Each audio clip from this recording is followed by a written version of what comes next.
Hi,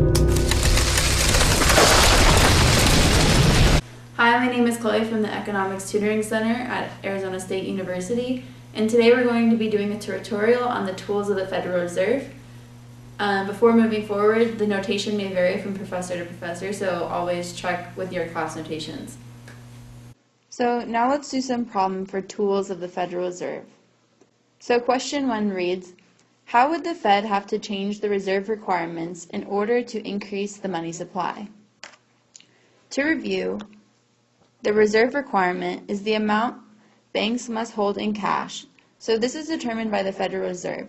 So if we want people to start spending more money and increase the money supply, what are we going to have to do with the reserve requirements to make this happen, is what this question is asking. So to increase money supply using reserve requirements as the tool, will reserve requirements go up or down? The answer is going to be reserve requirements will decrease. And this is because if reserve requirements decrease, the banks will not have to hold as much in cash, and therefore they will be able to loan out more money. So it is important to remember that this is assuming that banks loan out the money. The Federal Reserve can incentivize that banks loan out money, but cannot force them to do so. So now question 2.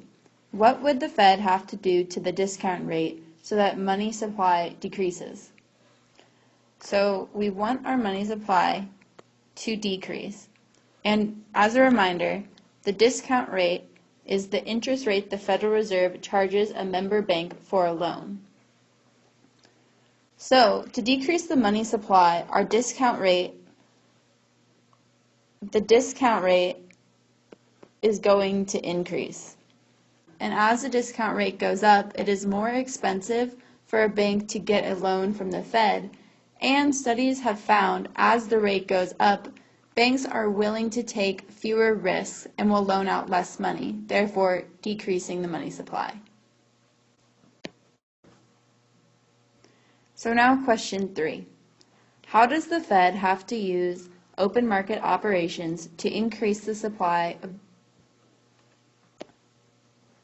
So now question 3. How does the Fed have to use open market operations to increase the money supply in the economy? As a quick reminder, banks can do 3 things. They can loan out our money, buy government bonds, and 3, hold cash. So now moving to the question, we want our money supply to increase. So in order to increase the money supply, the Federal Reserve is going to buy back government bonds from the bank. This means the bank has more money available to loan out because it's no longer being held up in government bonds. Again, as the previous problems, this is assuming that banks loan out the money to increase the money supply. I hope you found that video helpful. If you have any further questions, please visit us in the Economics Tutoring Center in the BA building or check with your professor.